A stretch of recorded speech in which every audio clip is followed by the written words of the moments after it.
You're only half happy, or Still to be happy about. you're up too old? The job's not finished. Job finished.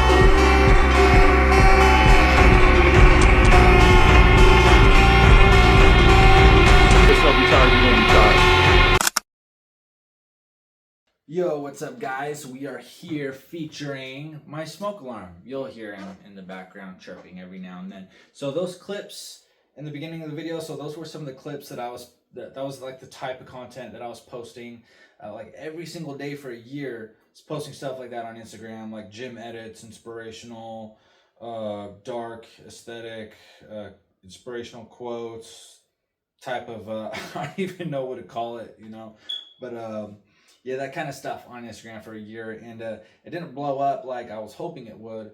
I figured a whole year of doing that almost every single day it would get me somewhere, but it didn't. I got like close to 1,000 followers, and that's it. And so I was pretty disappointed on that, and I was trying to figure out what to do after that because I still wanted to do it, but I was like, man, this is going to take more time. This is going to take more effort, and I was getting burned out because I had a junk removal company that was bringing in all the money to pay my bills and everything, and that was getting neglected. And I was I knew I needed to put more time into that to get my personal life together. I was struggling with a lot of things in my personal life at that time, and basically I feel like I just had to stop. So I stopped for 2 years, but I still kept struggling with all kinds of stuff in my personal life. And it all came down to not putting God first, not making him first in my life. And so I made a decision to start doing that. And I've been doing that for a short time. And then everything just kind of started coming together because I started quickly weeding out all these distractions that for some reason I just magnetized into my life, and I just got rid of it all. And I'm like, okay, I'm back on track now. I'm doing what I needed to do. But what started that whole thing with making all those fitness clips in the first place was because I was growing my junk removal business to a point to that it was consuming a large part of my life. And I was starting to talk to people like that were really well known in the junk removal company and had channels online, and I was starting to make my own content on that, and it was getting pretty popular, and that was doing way better than my fitness stuff because it had to do with making money, and everyone wants to make money, right? And what easier way to do that by starting a business that takes no real skill. You need a pickup truck, you throw some junk in the truck, and boom, you make some money, and everyone's just like, oh my gosh, I want to do that too. And so I started building a course on how to start your own junk removal business, how to be a good salesman, how to market, that kind of stuff, find customers, get your phone ring.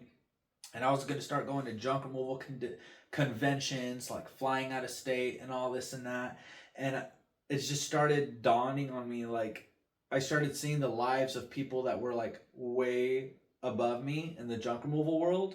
And they were like these junk removal gurus with these big like YouTube channels, and they're making a lot of money. And they're like, oh, that's this guy with this junk removal company. And I was just like, dude, I just realized I don't want to be a junk removal guy. I don't want to be in the junk removal world. I don't want junk removal this, junk removal that in my life that deeply. Like, it was meant to be a stepping stone to help me fund other things that I really want to do as an entrepreneur.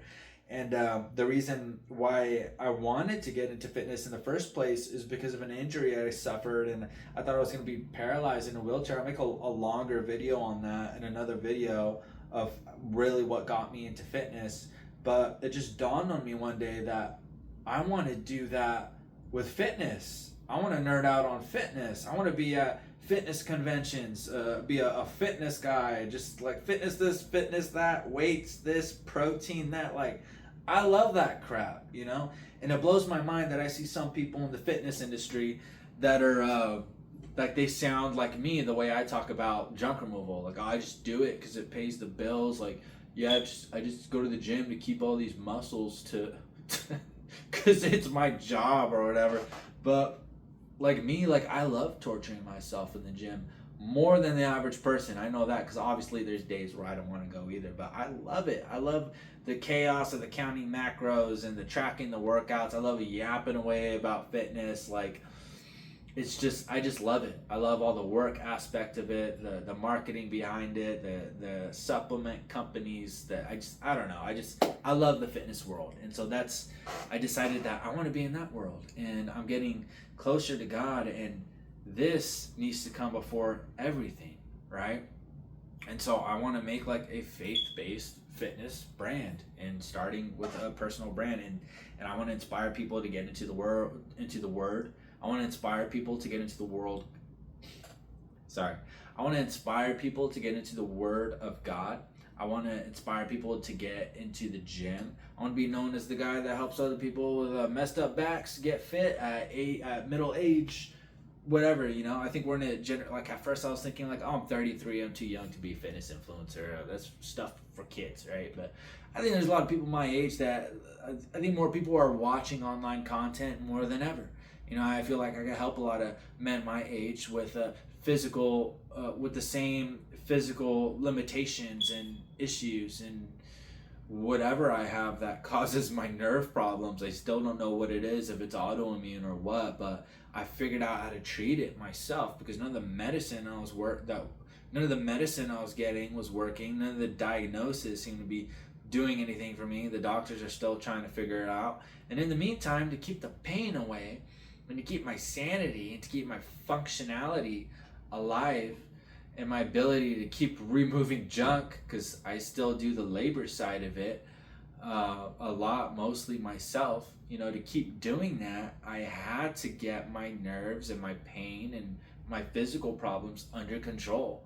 And so that's when I was like frantically trying to figure out. I went down this rabbit hole of anecdotal stuff of exercises and diets that help different conditions that cause whatever the hell I have, and it started working, and it changed my life. And then I also just happened to fall in love with fitness, what I want to do for a living now, and so here I am. And so I'm going to start making faith-based content, because I'm tired of feeling like, oh, I'm not fit enough to make an instructional video on that kind of workout, or I'm not Christian enough to make faith-based content yet. I'm like, you know what, I'm tired of waiting. It's been like 3 years since I started, so I'm just gonna go off of what I know and where I'm at, and that's what this is. And so that's what I'm gonna do. And that's why I was only doing like the gym edits for a long time, because I felt like I needed to be at a certain level of knowledge or expertise or experience to make certain kind of videos. It just really was an excuse, and I think it was just mostly fear, because what better way to get there than to just start doing it, right? Make the fitness content and see where it takes me. I don't know what I'm gonna do yet, if it's gonna be a lot of gym vlogs or Bible studies, or I'm just gonna experiment and see what works and what doesn't, and just see where this whole thing takes me, and see where God leads me in this whole thing. And so, yep, that's basically it. I'll see you guys in the next video.